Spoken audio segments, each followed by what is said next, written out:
Hi everyone. Welcome to book club, and as you can tell, I am not in my normal spot. This is in fact my car. I like to call my car Roxy or Roxanne for short. And so the reason why I'm not in my car, I'm in my car, oh my god.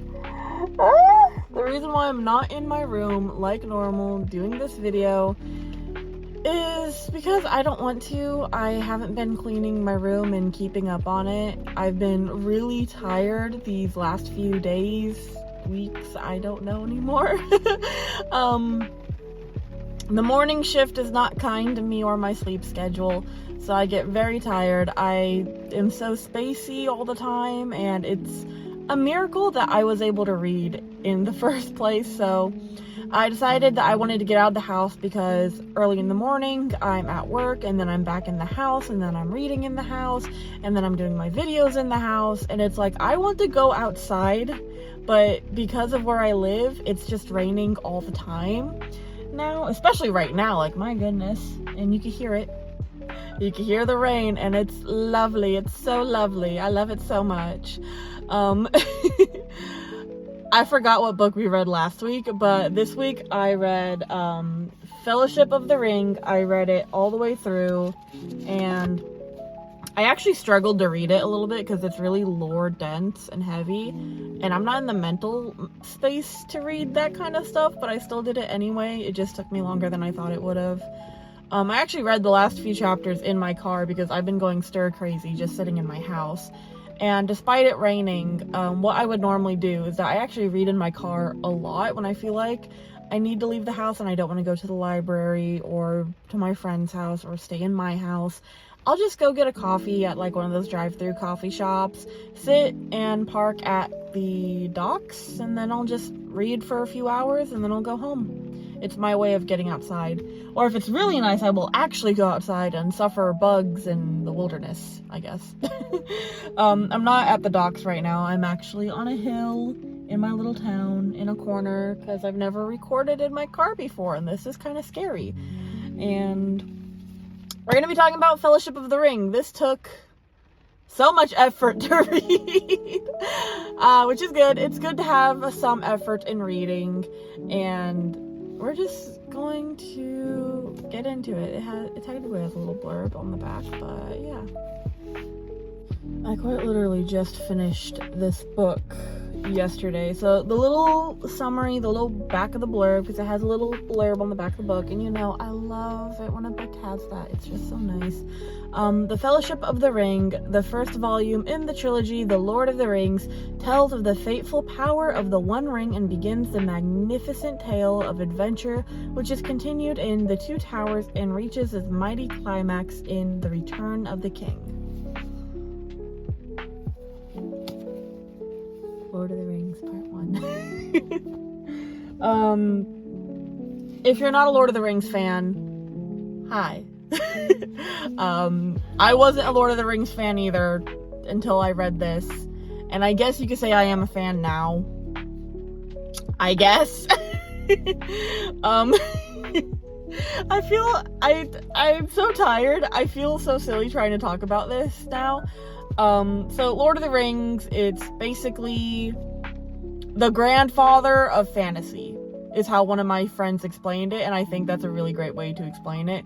It's like the base work for how fantasy got to where it is now when you read it, like elves and dragons and fairies and magic and D&D as well. Like this inspired. I'm so tired. I'm sorry guys. Let's just keep going. We'll keep the ball rolling. But yeah, Lord of the Rings, there's a magical, powerful, mighty ring. It gets in the hand of our main character, Frodo, and he has to go on a journey to try and destroy this ring before evil gets it and destroys the world. That is the best summary I can give you right now. But enough about that, let's get into the characters. So this should be slightly easier for me. So yeah, sorry for the jump scare close up. I wanted to try a different camera angle, and I feel like I don't really have a lot of camera angles to do in this car, and I feel like this is the more flattering of the angles that I've tried. I'll go back to the other angle that I did have the camera at, but we're gonna just go over what I think is the main characters for Lord of the Rings. So obviously you have what's his name? I forgot his name. Bilbo. I'm just gonna mention, oh my god, someone's behind my car. I'm just gonna start freaking out, I guess. So Bilbo, he is the person that starts this all. I am so sorry, I just moved the camera. I just realized that. Bilbo, Frodo, someone behind my car again. Bilbo, Frodo, Sam McGee, I think that's his name. I just know his first name's Sam. Merry, Pippin, Gandalf, Strider. There's goes to buy a car. Strider, Boromir, I think that's how you say it, Boromir. After Boromir, then you have Legolas and Gimli. And I think those are all really like the main characters. I kind of just threw Bilbo in there because it's Bilbo. he's the one that starts off like the whole entire journey, I suppose, like with getting the ring in the first place. So yeah, I believe that is all of the important main characters. I'm not even going to attempt to talk about the side characters because there's just so many other characters in this book, and I already struggle, and like I'm over here just like, okay, what is just lore and what is actually plot relevant? You know what I mean? You know what I mean. It's like, I don't need to know all like the little, I don't know. I appreciate how much effort Tolkien did put into this, and it really is impressive. I'm just not in the right mental headspace to truly appreciate it. So I feel like in another few years, when I am probably in a better headspace, or when I'm not doing, 5 a.m. shifts, I will be able to better appreciate the book, I guess. But those are all the characters that I believe are the most important of the book, and we can finally get into the plot. I'm laughing because there is no plot. Oh, let's just move on to it. I can't. I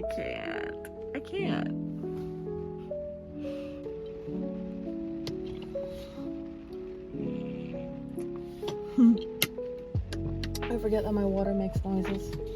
And I also have my notes. I always have notes with me. I'm just gonna go through, I remembered all the characters that I wrote down on here that I thought was important. So, the book that I have, this one right here, it's actually put into 2 parts, book 1, book 2, but even though this is part 1, it does that thing, like, let me show you in the contents. So you have like the prologue and all that stuff, and you have book 1, book 2, the chapters and all that. So so we can start with book 1, I guess, for kind of like plot summary. I'm just gonna stare at the chapters because the chapters are like a great way for me to remember what exactly did happen in the book. Because if you just want the plot, then like the basic bare bone plot is that they walk and they talk and they are on the run and they hide and they walk and they meet people and they walk and they talk and they hide and they meet elves and they walk and they hide and they run and they fight in one instance and they lose someone and then they meet more elves and then they walk and they run and they hide and then they're split apart at the end. So that's the plot right there.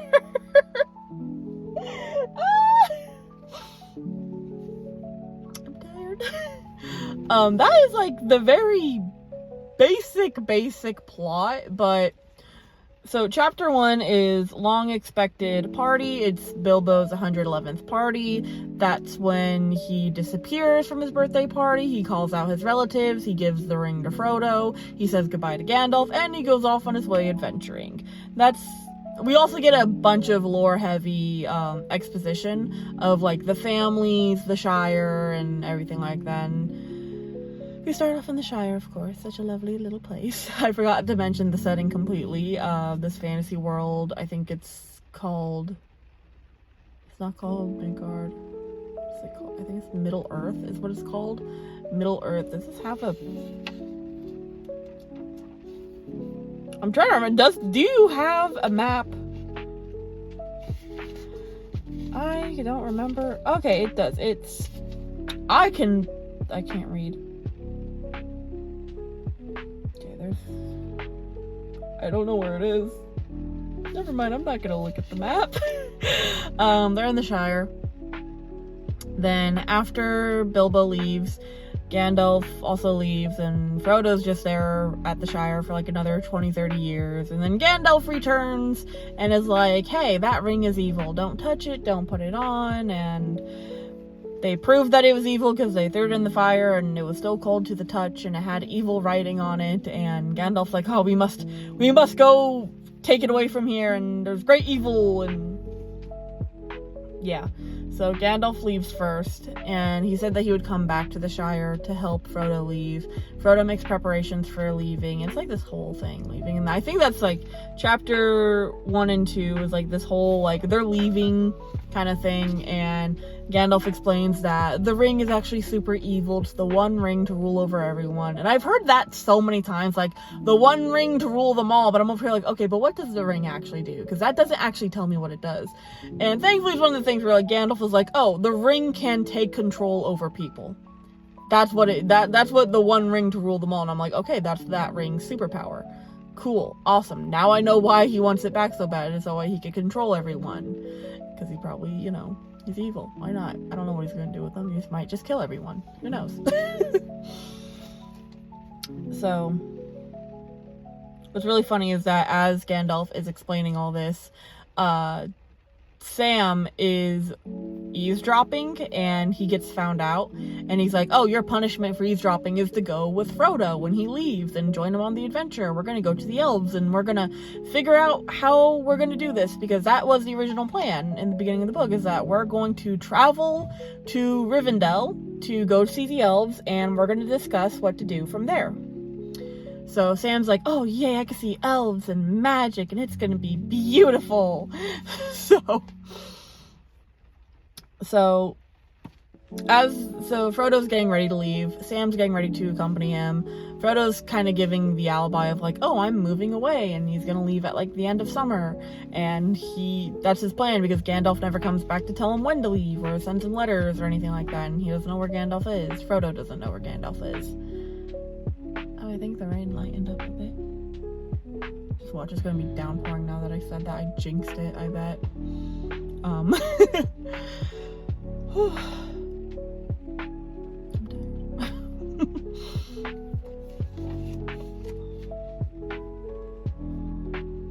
So, they get the help of Merry and Pippin. I don't remember Merry's actual name, but Pippin's actual name is Peregrine. So, Peregrine, Pippin for short. I don't remember what Merry's name is and what Merry is short for, but they offer to, help as well with the move, I think it's Merry that goes ahead to get the house in check, because he's moving to like a whole different like town of a shire kind of thing, a different hobbit. I think it's I don't remember what part of the shire he's moving to. I don't remember the name of it at this point because it's not that important, but he moves to a different area of the shire, basically like a different little town of it, and Merry helps him with the stuff, and they all go for the walk of like moving and stuff. So it's Pippin or what? So it's Pippin, Sam, and Frodo. They all leave together, and as they're walking down the road, because they're taking forever, and Frodo's like, oh, I'm glad I decided to walk because it's going to be great practice for when I do have to make this big, great journey with Sam. But he's like, I also wish I brought just a horse and cart to make it faster. When they're on like a long stretch of road, they see like a dark horseman and a black horse, kind of riding up, and Frodo's like, oh, this feels like a bad idea. So he takes his companions and they hide. And as that's happening, you know, the Dark Horseman, you know, comes by, looks around, leaves, and just kind of like the mom's like, okay, I feel like he's searching for me. I feel like he's looking for me. So they get to the Prancing Pony, which is a bar. No, they do not get to the Prancing Pony, because long expected parties, chapter 1, chapter 2 is the Shadow of the Past. That's when Gandalf tells them to leave.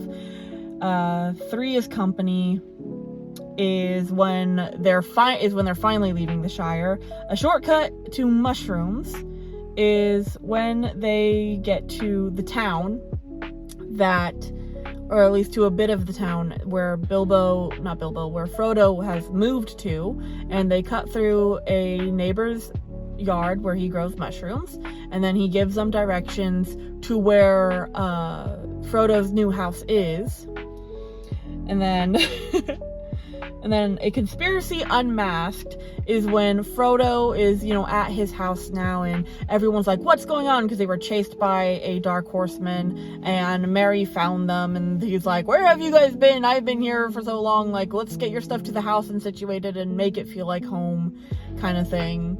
And so as they're there, and, you know, Frodo's like, oh, thank you guys so much for helping me, and this and that, and he feels bad that he's gonna have to lie to him, and to his surprise, his friends tell him, like, oh, you're not leaving without us to go on your big, great journey to go see elves and all this stuff. Like, we're your friends, we're your besties.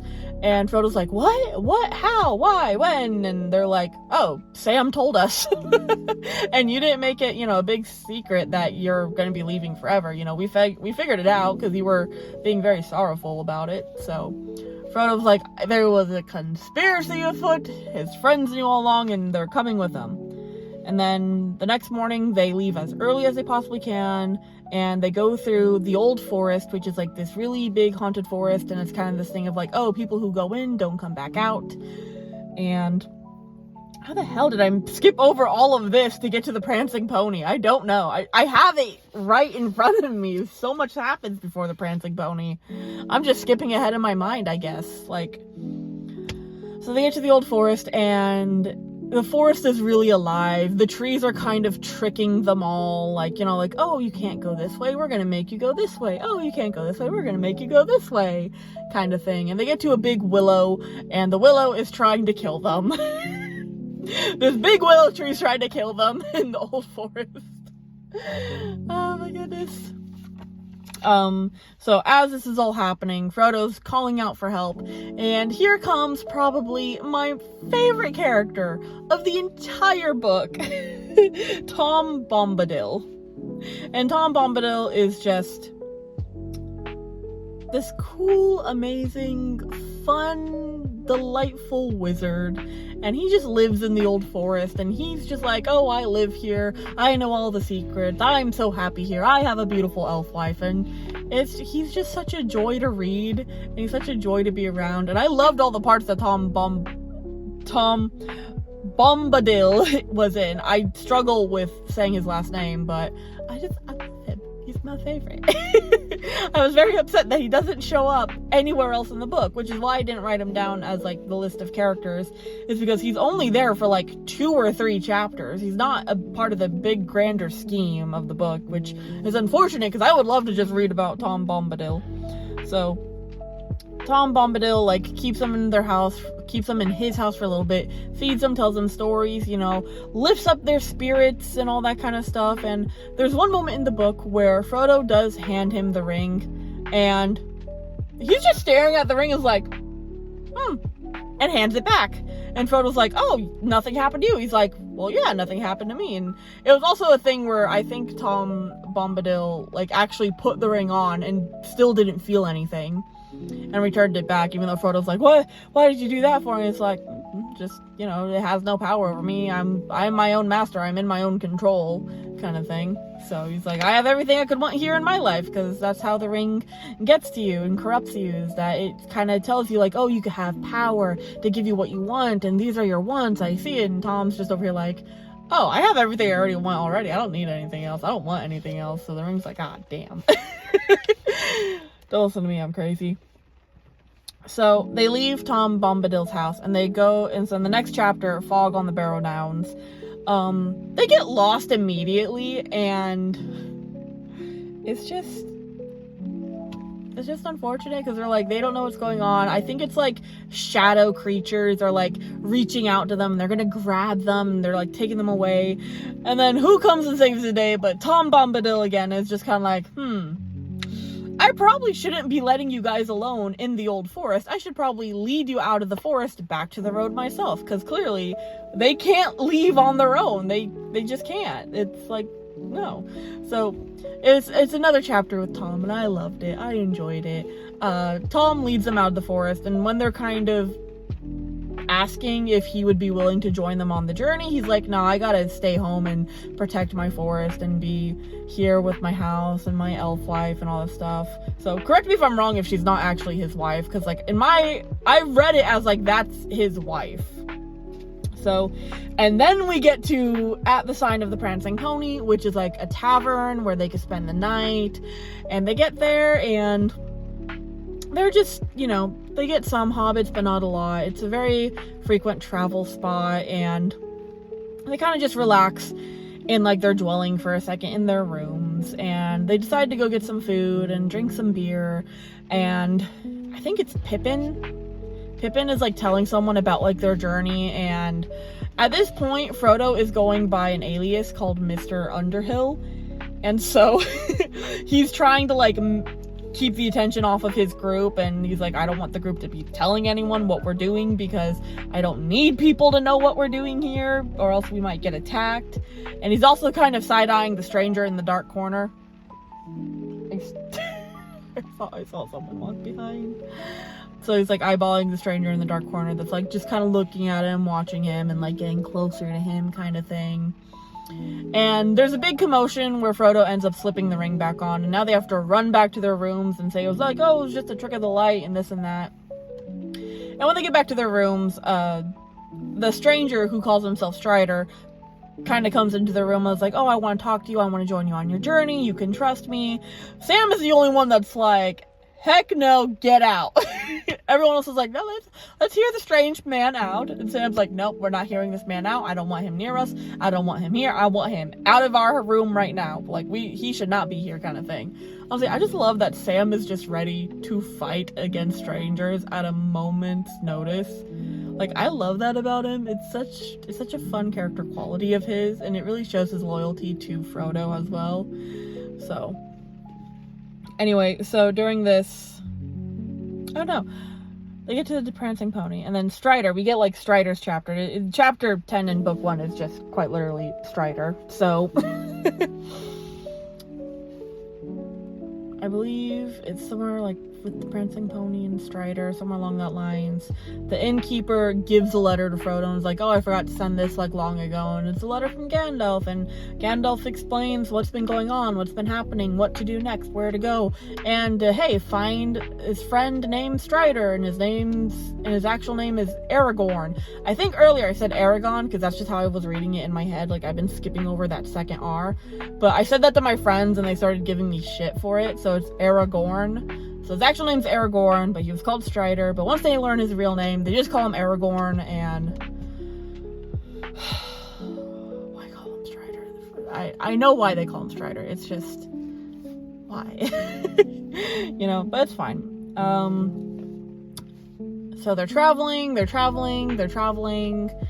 and they're kind of sitting down for the night. And Strider explains what what the Dark Riders are, because there's like 9 Dark Riders, and he explains what they are and who they work for. And during the night, Frodo basically has a nightmare during one of their like camping stays, and he like freaks out, puts the ring on, and accidentally gets like stabbed with a knife, or like cut with a knife of like one of the like evil knives that like will start sucking out the life force of you just from the cut. And so he's really sick now, and now they have to continue on their traveling, hiding from the Dark Horsemen.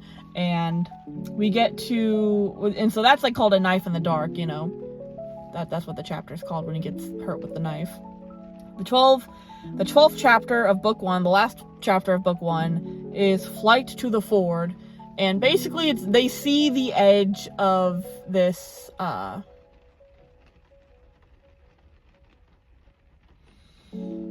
thought I heard something over there. They see the edge of, like, Rivendell, you know, the place where they're supposed to be.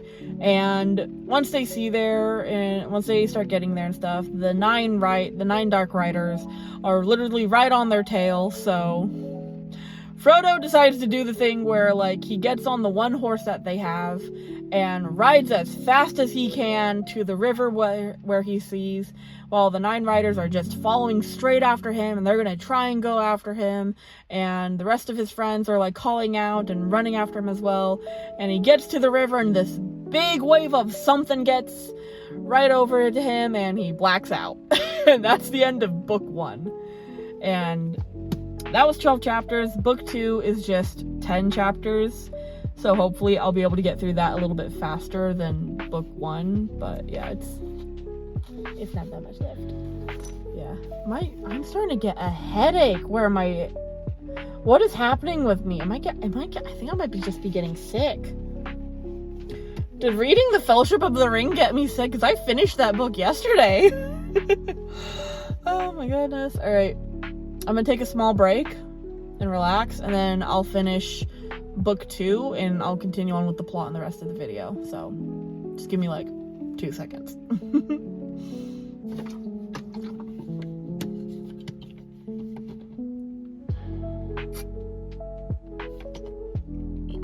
So I'm not gonna lie, I thought about just driving my car somewhere else to finish up this video, but I don't want to deal with that.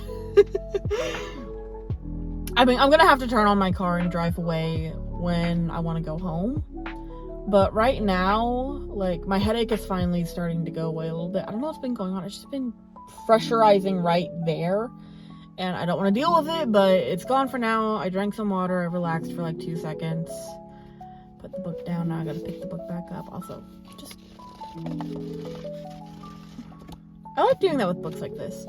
Also, I think it was like at some point in the beginning of this book, I actually had like a page ripped out somewhere, and I took a picture of it and sent it to my friends. I was like, hey, guys, look at what's going on with my book. And I did not buy this book. I did not thrift this book. This was my grandmother's book, and she just gave it to me. I am 100% a believer of not getting rid of books. I am a book hoarder, and I will proudly say that. And whenever my family members want to get rid of books, I am like, oh, I'll take your books. I don't have room for them, but I'll take them. So we're now at book 2. So we're at the second part of the book, technically. I'm so tired. I just want to go to bed. So many meetings. They get to Rivendell, and it's just kind of meeting after meeting after meeting with all the elves and what's going on. And Frodo runs into Gandalf, and he's very happy about it. He's so happy to see his friend Gandalf, and he's very happy to see Bilbo is there as well, and Bilbo will not be allowed to leave. So he's just kind of like, oh, I just showed up and now they won't let me go. So Frodo was having a grand old time catching up with friends, and the elves were having these meetings like over and over again. Are those birds or mice? Oh my, they're birds. Mice don't move like that, sorry. I am right next to like a cliff part of the hill, and oh my god. They're so little. They're so little. Sorry. I'm always fascinated by the animals around me. So, and then we go to the Council of Elrond, which is like the big meeting of like, what are we gonna do with the ring now? Like, should we keep it? Should we hide it? Should we try and destroy it? How do we destroy it? Does anyone have any more relevant information? Like, what's going on? And it's kind of like back and forth, like, well, if we keep the ring, how do we know they're not going to get corrupted? If we're going to hide it, it's just going to show up again at some point. Like, what do we do? Should we actually throw it into the sea where it was thought to be, or anything like that? And Frodo kind of ends up stepping up of like, we got to destroy it. That seems to be the best thing to do. And they're like, all right, well, who's gonna take the ring? Because Frodo's over here like, I don't want the ring anymore. Like, I had to carry it here. It got me through so much trouble and issues. But then when it gets down to it, it's just kind of like, Frodo, you're gonna have to take the ring. You're gonna have to take the ring to Mordor and throw it in the big scary volcano mountain place. And Frodo's over here just like, you know what? I had a feeling I was gonna get stuck in this position. So they then get like the 9 people that are going to go with them, to go with Frodo and like go off on their journey.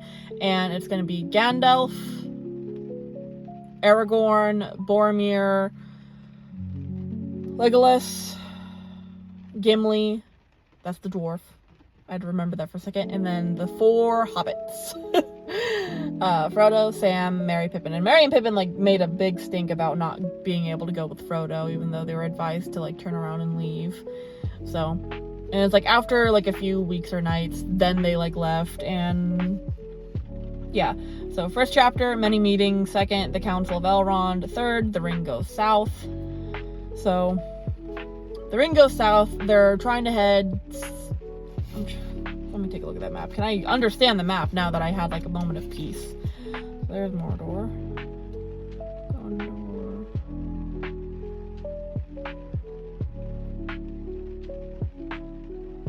This is so hard to just...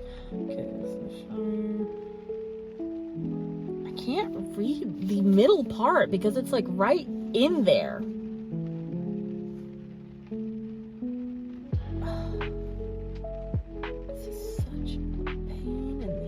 To try and read. You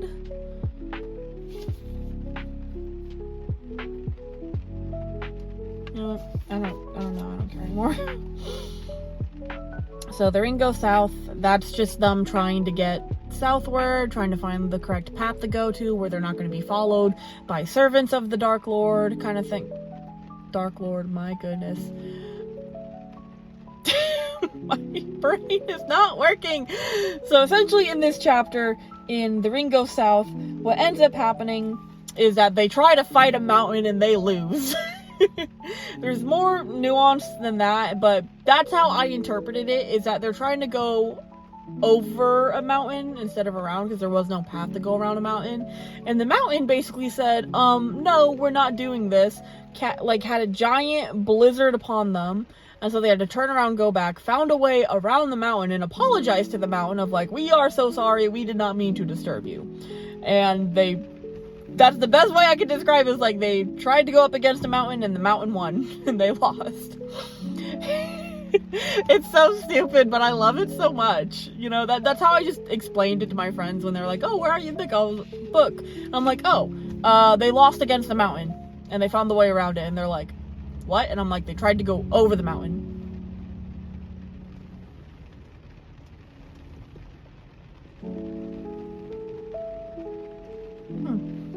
A food truck, I guess. So then a journey in the dark, that's when they go into like the mines, like I think it's Moria mines, if I'm remembering correctly. Moria mines, which did belong to the dwarves, but orcs and balrogs killed them and ate them, and they have like the true silver down there. I forgot what it's called, but it's the true silver, and it's the it's not a corset. Frodo's not wearing a corset. It's the thing that Bilbo gives him, the chainmail. It's made out of that same true silver.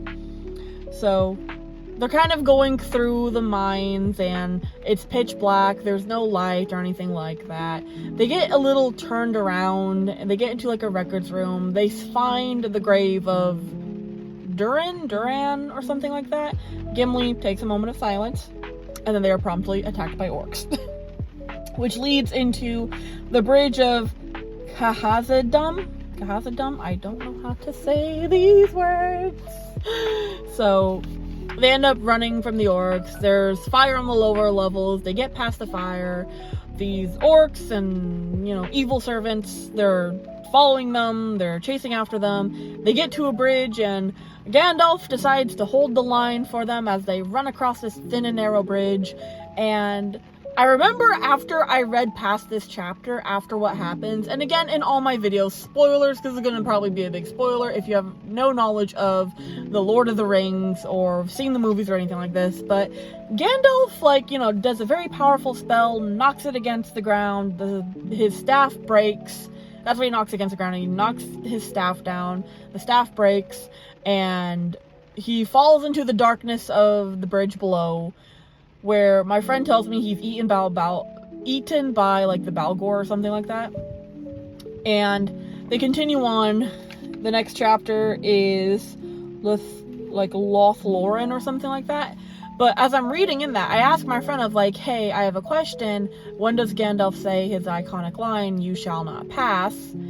And she's like, where are you at? I was like, oh, I'm at this place right now. Like, this is what's happening in the story. She's like, oh, you already passed it. I was like, okay, is it the part of the book where he goes, "You cannot pass"? Because he doesn't say "you shall not pass" like how he apparently does in the movies. He says "you cannot pass."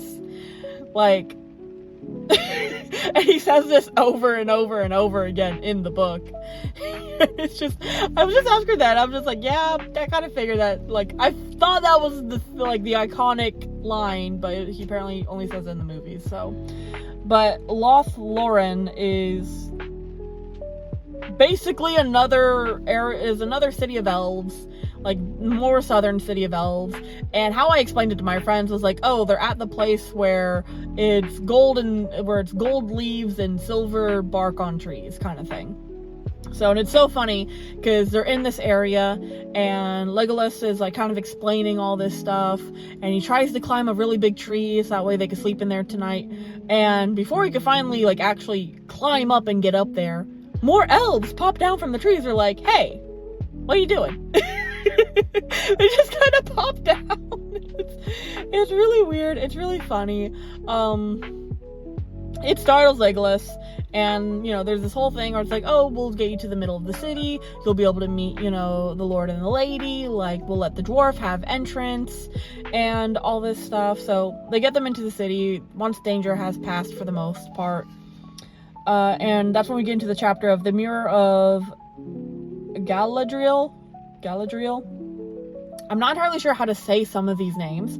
So, in the Mirror of Galadriel, the Lady of the Elves kind of thing, she is Lady Galadriel, and she has this mirror a mirror pool puddle type of thing where you look into it and you can see stuff, whether they have happened or already happened or they might happen. Don't take it too seriously, look at your own risk. And as Frodo, so Sam looks in and he sees like people back at the Shire doing all this kind of stuff, and he sees, you know, Mr. Frodo laying down on the ground, seemingly injured, and it's just this whole thing. And then when Frodo looks in, he sees what he thinks is Gandalf, like in white or something like that, but he's like, no, Gandalf is dead, and it's Gandalf the Grey, not Gandalf the White kind of thing. And he sees like the eye of Sauron, who is like the evil Dark Lord person kind of thing, and he's just staring. They're just having a staring contest. He almost touches the water, which is like what the lady was like, no, don't touch the water. And he wakes up, and he wakes up from it essentially, and he looks at her, she looks at him, and he's like, hey, do you want the ring? Like, I'll gladly give it to you if you ask.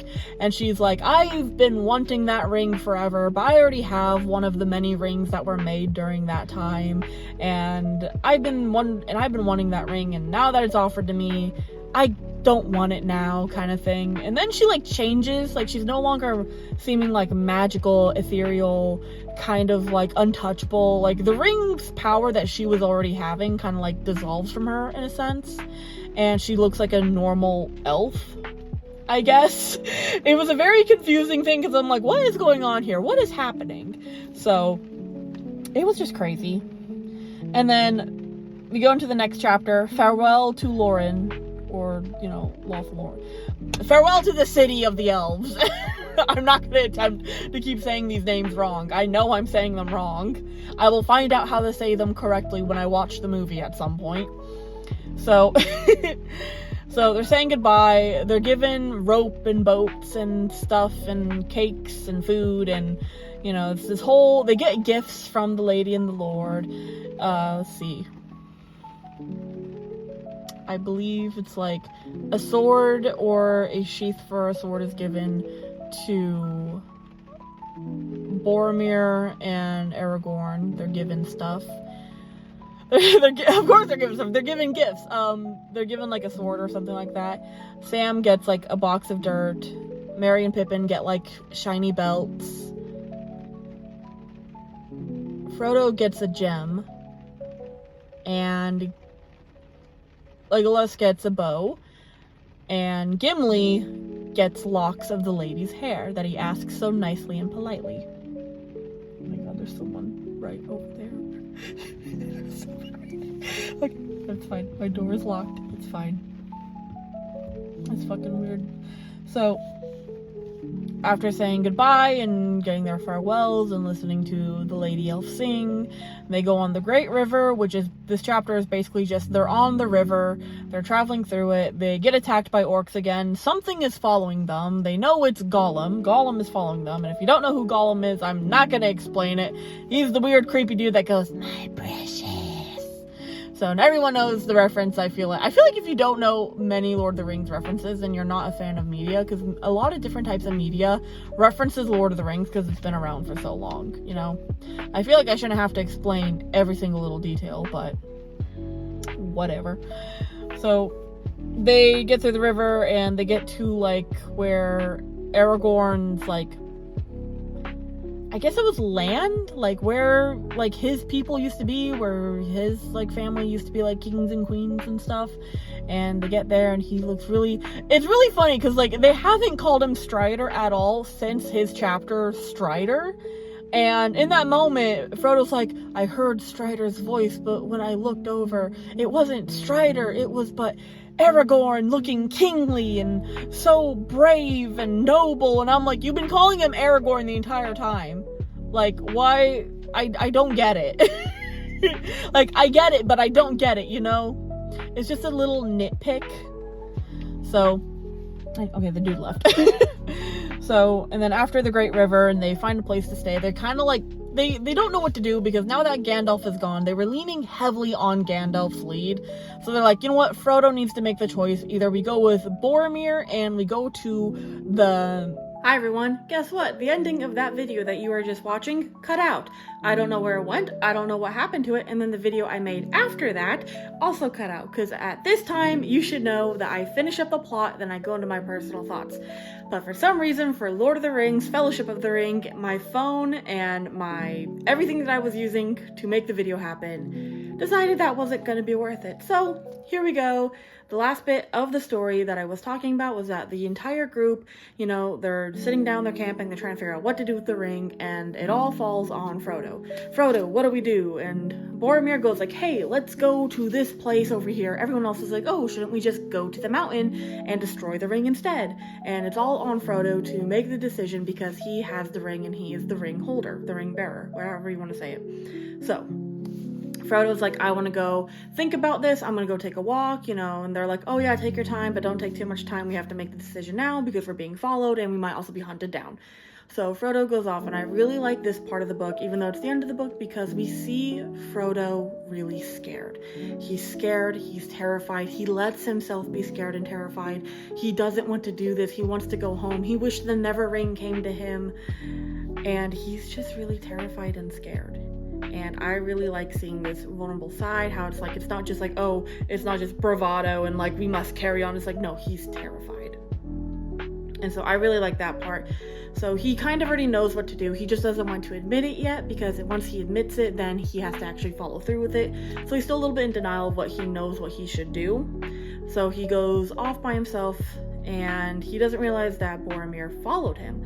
So Boromir follows him. He's like, you know, if we go to this place, we'll have the ring, we'll have better protection, we could protect you, and we could figure this out together, and blah, blah, blah. But Frodo's looking at him just going, that's a little sus, my guy. What are you talking about?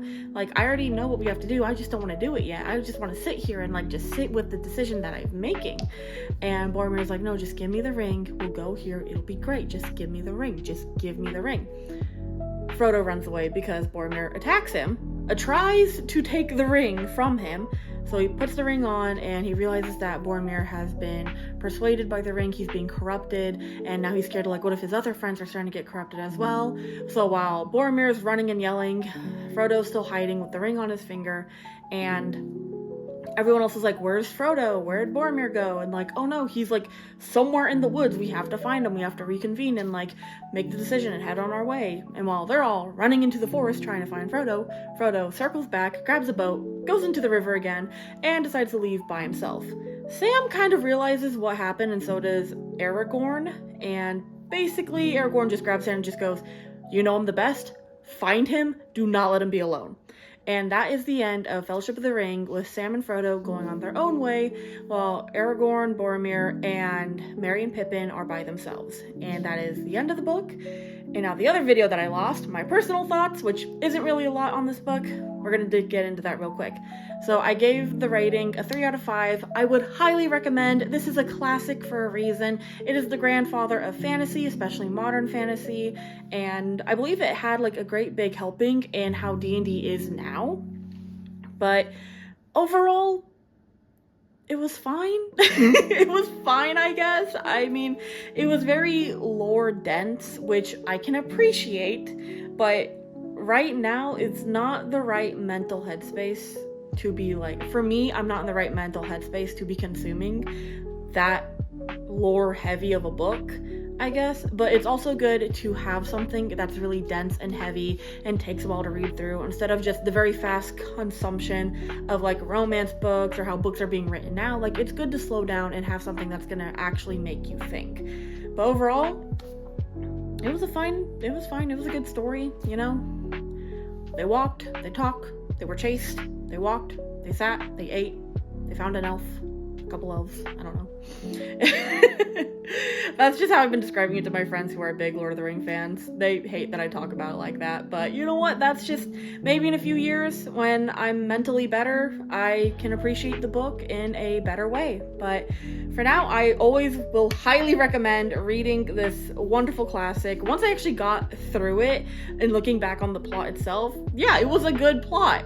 It was just a lot to get through. Anyway, guys, thank you so much for watching this. I don't know what happened to those last few videos, those last few minutes. I really don't. But anyway, thank you so much for watching. Like, subscribe, hit the bell icon, only if you really want to. Next week is, oh, if I'm not mistaken, next week is Christmas. I have a Christmas book for you guys next week. Anyway, I'll see you in the next chapter. Bye.